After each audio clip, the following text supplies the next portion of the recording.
Hi, in today's tutorial I'm going to show you how to see your transaction on Cash App application. So first of all, of course, you'd like to go and download the Cash App if you don't have it on your phone. So just go and download it through Play Store if you're using an Android, or even App Store if you're using an iPhone. Then all you need to do, just go and sign in to create your account. Of course, if you already have an account, you can ignore all of that and go log into your account, and let's just get started. So let me just first of all tell you that Cash application is currently working just on the United States.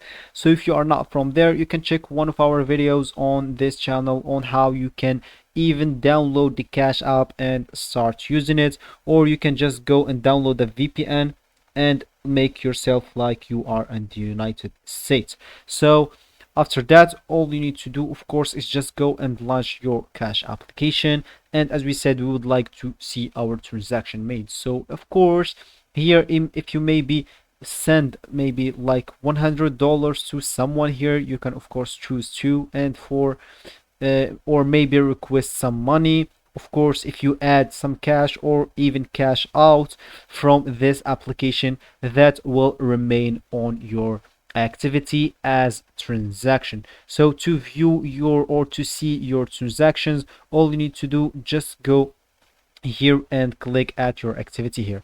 So as you can see here, for me, I have nothing here because your future activities will be organized here. As you can see, you can search even in your transactions. For me, as I said, I don't have any transactions. I didn't send or receive or cash or add cash or cash out. That means I have no transactions here. But if you do actually pay or request money or add cash or cash out with the Cash application, you will find all your transactions on this activity section, which is at the bottom right of the Cash application.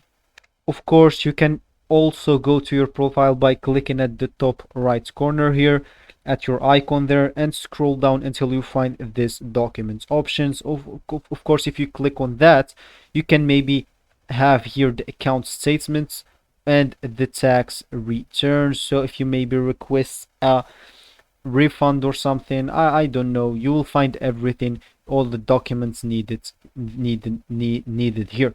Of course, you'll find everything. As you can see, I have of course no documents yet. This is where your documents for things like payments, activities, stocks, or Bitcoin transactions will appear here. We will notify you once they're available.